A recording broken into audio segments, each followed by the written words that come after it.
Big boss season 9లో ఎప్పుడు ఏం జరుగుతుందనేది ఊహించడం చాలా కష్టంగా ఉందని చెప్పాలి. ఇంకా ఇందులో భాగంగా ఈ వారం అంతా కూడా టాస్క్‌లు పెట్టిన బిగ్ బాస్ అంతగా ఆసక్తిగా చూపించలేదని బిగ్ బాస్ ప్రియులైతే ఇప్పుడు మరొక ట్విస్ట్ అయితే ఇచ్చారని చెప్పాలి.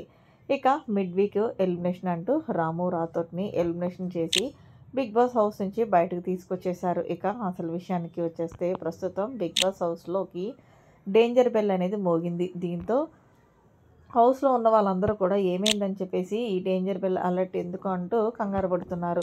అయితే ఈ అలర్ట్ చేసినప్పుడే ట్రైన్ గేట్ నుంచి అర్జున్, అంబటి అలాగే అమర్దీప్ వీళ్ళిద్దరూ కూడా పోలీస్ డ్రెస్‌లో ఇస్తారు. ఇక వీళ్ళిద్దరిని చూసి హౌస్‌లో ఉన్న కంటెస్టెంట్స్ ఒక్కసారిగా షాక్ అయ్యి ఏం జరిగింది అంటూ ఇమాన్యుయల్ దగ్గరికి వచ్చి ఇలా వచ్చారేంటి బా అంటే వీళ్ళు ఒకరు ఈ వారం మిడ్ వీక్ ఎలిమినేట్ అవ్వబోతున్నారు అంటూ టెన్షన్ పెట్టారు. ఇక హౌస్‌లో ఉన్న గార్డెన్ ఏరియాలో అందరినీ నుంచోబెట్టడంతో ఈ వారం ఎవరైతే నామినేషన్‌లో ఉన్నారో వాళ్ళందరూ నిజంగానే అల్లిపోయారనే చెప్పుకోవాలి.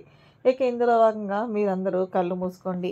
నామినేషన్‌లో ఉన్నవాళ్ళు నేను ఎవరి చేయి పట్టుకొని తీసుకొస్తే వాళ్ళే మిడ్ వీక్ ఎలిమినేషన్‌లో భాగంగా ఎలిమినేట్ అయ్యారు.